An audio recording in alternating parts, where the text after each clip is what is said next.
Hello foodies, welcome back to Aadya vlogs 2022. మనకు మెయిన్గా బతుకమ్మ అంటే గుర్తొచ్చేది ఏదైనా ఒక ప్రసాదం చేయాలి ఎవ్రీడే బతుకమ్మకి అని కదా.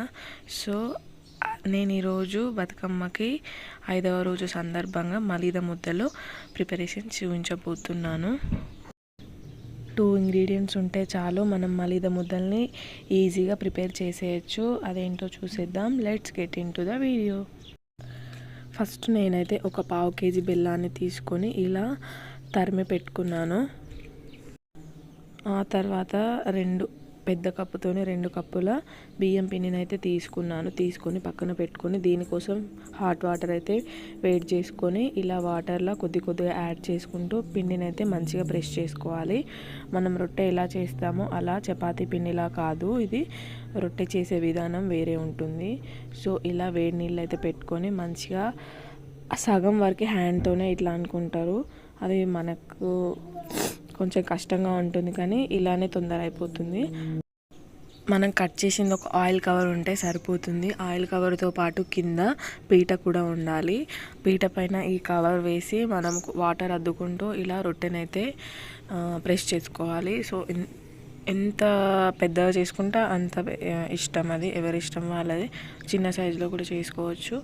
అండ్ మ్యాక్సిమం ఈ రొట్టె అంటే మోస్ట్ ఆఫ్ ద పీపుల్ అయితే ఇట్లా పెద్దగానే చేస్తారు, చిన్నగా అయితే చేయరు. దీన్ని చపాతీలాగా కాదు కదా, ఇది చేతి మీదనే ఇట్లా అనుకున్న తర్వాత మనం పెంక మీద ఏం ఆయిల్ కానీ ఏం వేయకుండా డైరెక్ట్ పెంక మీద ఇలా వేసుకోవాలి. కావాలంటే కొందరు పొడిపిండితో చేస్తే వాటర్ కొంచెం రొట్టె పైన వేసి పొడిపిండి అంతా అయితే తీసేస్తారు. మనకి ఇప్పుడు అట్లా అవసరం లేదు. మనం డైరెక్ట్ ఇలా వేసుకొని రొట్టెని అయితే రివర్స్ చేసుకోవాలి. తొందరనే అయిపోతుంది ఈ ప్రాసెస్ అయితే, ఎక్కువ టైం అయితే ఏం పట్టదు, ఇన్స్టాంట్గా చేసేసుకోవచ్చు. ఇంట్లో బెల్లం, ఈ బియ్యం పిండి ఉంటే సరిపోతుంది అంతే. సో ఆ బియ్యం పిండి రొట్టె కంప్లీట్ అయ్యాక అందులోకి బెల్లం యాడ్ చేసుకొని కాసేపు పక్కన పెట్టేసుకోవాలి. పక్కన పెట్టేసుకున్న తర్వాత ఇప్పుడు ఆ బెల్లం నుంచి చపాతీని కొద్దిగా ఇలా చేసేయాలి. చేస్తే మనకి ఒకేసారి చేయరాదు, ఎందుకంటే వేడిగా ఉంటుంది కదా. అంతలోపు వేడి రొట్టెలో మనం ఇలా బెల్లం వేసినట్టయితే కూడా కొంచెం కరిగిపోతుంది అండ్ ఈజీగా తీసేయచ్చు. ప్రతిదాన్ని ఇలానే చేసేయాలి.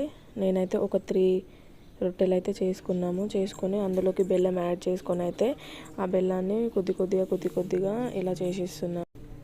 చాలా సింపుల్ ఉంటుంది ప్రాసెస్. కాకపోతే కొందరికి రొట్టె అనేది చేయరాదు కదా, దానికి కొంచెం టైం అయితే పడుతుంది.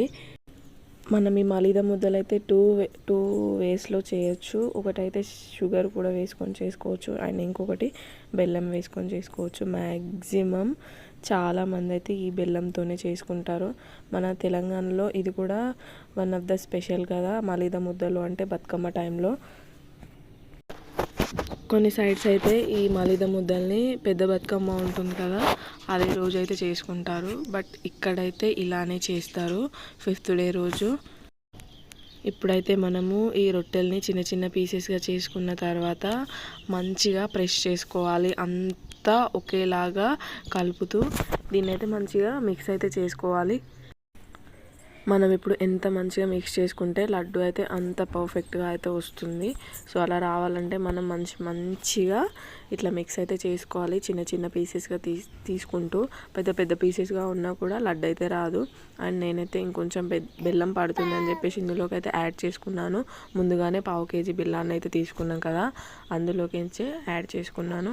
అండ్ ఇప్పుడు నెయ్యి అయితే యాడ్ చేసుకున్నాను. ఇక్కడ ఆప్షనల్, మీకు నెయ్యి అనేది వేసుకుంటే టేస్ట్ బాగుంటుంది, నెయ్యి ఫ్లేవర్ అయితే వస్తుంది. అండ్ ఇందులోకి కొందరు సోంపు ఉంటుంది కదా, అది కూడా యాడ్ చేస్తారు. అది కూడా మీకు ఇష్టం ఉంటే అయితే యాడ్ చేసుకోవచ్చు. యాడ్ చేసుకొని మంచిగా మిక్స్ చేసుకొని ఇలా లడ్డు లాగా అయితే చేసుకోవాలి. చాలా సింపుల్ అండ్ ఈజీ. అన్ని లడ్డూలు ఇలానే చేసేసుకోవాలి. ఎంత సింపుల్గా ఇప్పుడైతే 5వ రోజు బతుకమ్మ ప్రసాదం మలీదా ముద్దలు అయితే రెడీ అయిపోయింది. మీకు ఈ వీడియో కనుక నచ్చినట్టయితే like, share, comment and subscribe చేసుకోండి. Thank you for watching. Bye.